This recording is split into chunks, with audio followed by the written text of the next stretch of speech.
Hi guys, down in the dumpster room. Sorry about the crap quality, shooting this on the phone. Didn't have time to go get my good camera, so audio and video is probably going to suck, but check out what I found in the dumpster. Unbelievable. Hang on. Let's see if we still got it. It looks like some sort of Keysight, one of these huge series scopes. I'm not sure how old it is. One of those big heavy beasts. Have never found a scope in the dumpster before, although I am aware that there are a couple of high-tech companies that would use such a high-end scope in the business park, but what a score. I don't know what model number it is. We'll check it out. I'll get this sucker out and we'll take it back to the lab and check it out. Hopefully it's a winner chicken dinner, but it's probably in the dumpster for a reason. Let's go. This could be awesome. Holy oscilloscopes, Batman! This has got to be the dumpster score of the decade. This is... You're not going to believe... Look at it. Agilent, none of this Keysight rubbish. Infinium DSOX 93 200 series, but it's the top of the line unit, the 32 gig bandwidth, 80 gig samples per second. Yeah?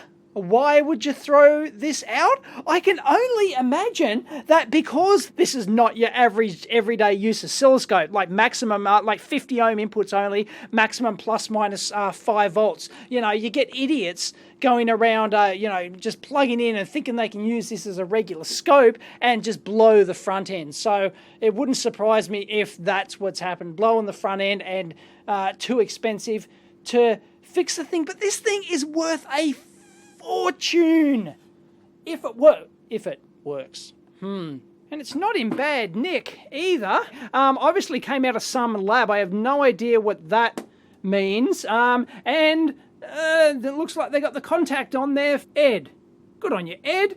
Looks in great nick on the back too. It's got the hard drive is removable here. GPIB interface as you'd expect. PCI Express ×4.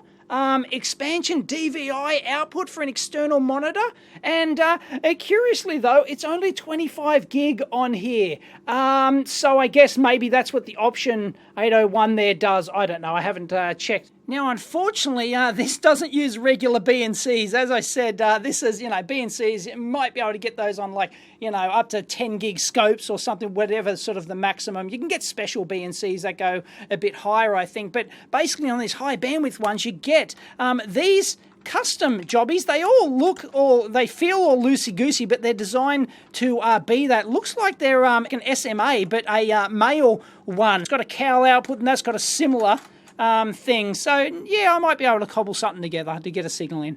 All right, fingers crossed. Here we go. Yeah. Hold it down. Nope. Not a sausage. Unfortunately, we're getting nothing on there, and it doesn't have a separate power switch on the back. So the primary is open. Looks like we're gonna have to crack it open. Actually, curiously, there was no cow sticker on the back of this, preventing you, or the bottom preventing you actually taking this off. So it's not coming off without a fight. 3 screws on the back, and ow,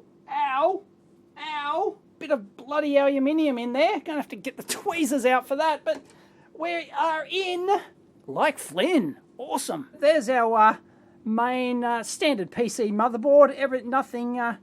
Nothing particularly special at all. So it's not like they've got a big controller board in here. It looks like everything is just SATA going over, and that's, SATA's super high-speed interface. It does the business, so no worries whatsoever. There's all your serious hardware down in there. That's what you're paying, $100,000 or whatever for. That is some serious RF stuff happening down there. Look at that. Wow.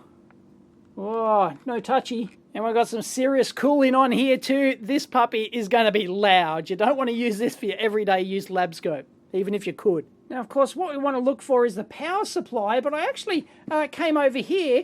This is the power supply all in here. It looks like it lifts out if you get these cables out, but this, the main cable here, it's got a little, hook catch thing on it, but that was kind of not all the way in. It was sort of sitting out, so I'm going to buzz that out.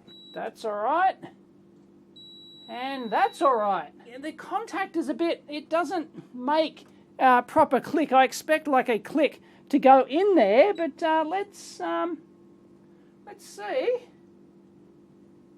Hey, now we're talking. Oh, now we're talking.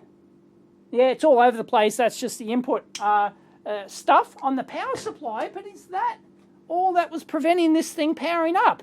A dicky latch on a power connector. Let's find out. All right, let's try it now. Hello. Whir. Those fans are whirring. Can't smell anything. Hello. Hello. Intel Core 2 Duo 3 gig, whatever. Choose an operating system to start. Oh, what? Oh, we're in. Starting Windows. Woohoo! Bugger. Password. Password is password. Zadulant. Keysight. Joshua. Nope. Woohoo! We are in! We are in! It turns out it was Agilent with a capital A. I tried, took me a while. I tried all combinations of, Agilent 1, Keysight 1, and all sorts of stuff. It was Agilent with a capital A.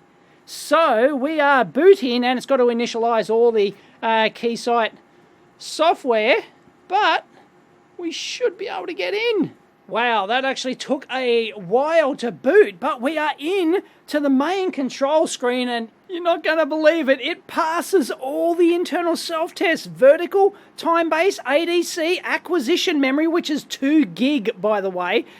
All the models in this series I checked have 2 gig of sample memory at 80 gig samples a second. By the way, the bandwidth, 32 gig halves to, oh gosh darn it, only 16 gig when you turn on all 4 channels. Miss scope group, whatever that is, passes a self-test. What I'm doing, I found some female, gender changer things for the SMA, so I am able to actually connect up to this thing. So I've got the calibration output actually connected on here, and I'm actually generating for the calibration output.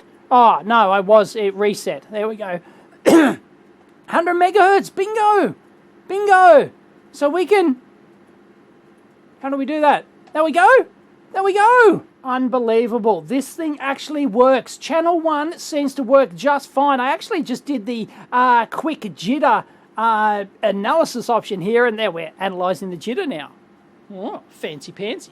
This thing is working like I bought one. I won't go through. I've gone through a similar scope before with a similar sort of interface. The interface is horrible. You would never, ever want to use this for anything but specialized purposes. But anyway, we can go in there, put up to 260 meg. Oh, look at that. 536 meg points. Wow. It's not every day you get to see 2 picoseconds per division. Incredible. And that is an absolutely perfect 1 gig sine wave. Channel 1 works just perfectly. I'll try the others. I forgot that this puppy does actually have just the auto scale button. I'm not dicking around. This scope is just horrible. Yay! Channel 2! Channel 3. Channel 4. Winner, chicken dinner. I have what looks like a fully working 4-channel, 32 gig, 80 gig sample per second, 2 gig sample memory Infinium scope. This is ridiculous. So I can only presume that somebody tossed this out because the only thing I could find wrong with it was that dicky power connector, which doesn't look like it latches properly in there, and it might have worked its way loose or something. But I power this thing on, and it's working on all 4 channels. I mean, that's beautiful. Look at that. I mean, we can turn off. I've got acquisition. I've got averaging mode turned on there. But, you know, you can do all sorts of advanced analysis with this thing. It's absolutely... This is ridiculous. This thing is worth an absolute fortune. And check it out. It actually comes with all of these applications. I'm not sure if that's fully loaded, but look, DDR4, DisplayPort, 10 gig Ethernet, like MIPI, PCI Express. These things, I checked the price of the DDR4 test app there. That is about $4,500 just for that software option. Now, I made a call to check like a rough price on this. This is a discontinued unit. The A series, I'm not sure what the latest one is, but it's listed as discontinued on Agilent's website, but it was like state-of-the-art not that many years ago. It's still a ridiculously powerful platform. I've been informed that with the software options on this thing, it's about $300,000 worth if you bought it brand new. Of course, you know, you couldn't sell it for anywhere close to that. In fact, I wouldn't even know where to sell this. If you've got any ideas what I can possibly do with this thing, it is the find of the decade. I might as well give up bloody dumpster diving. There's no point. It cannot be beat. I can't fault it so far, but maybe there's some little subtle thing. But if you've got an idea how I can offload this thing, you can't just whack it on eBay, right? You've got to sell it through some specialist company who's got the contacts for somebody who needs a bit of kit like this, and then it'll cost a fortune just to calibrate this, an absolute fortune before anyone would bother touching it, you know, at any sort of reasonable, you know, high price. Companies are just nuts. They're just like nuts. But that's chicken feed to a lot of companies that, you know, it's nothing. It's served its purpose, and I don't know, you know, it probably sat in the corner gathering dust, and then one day somebody powered it on and it didn't work, and they tossed it. Wow. Anyway, that is the find of the decade, at least. If you like the video, please give it a big thumbs up and leave your comment down below what I can do with this thing. I can't, what am I going to do with it? You know, it's just a doorstop, really. I mean, it's ridiculous. If you need, you know, you need a specialist application, do more extensive testing. But yeah, leave your comments down below what I can do. Nuts. Catch you next time.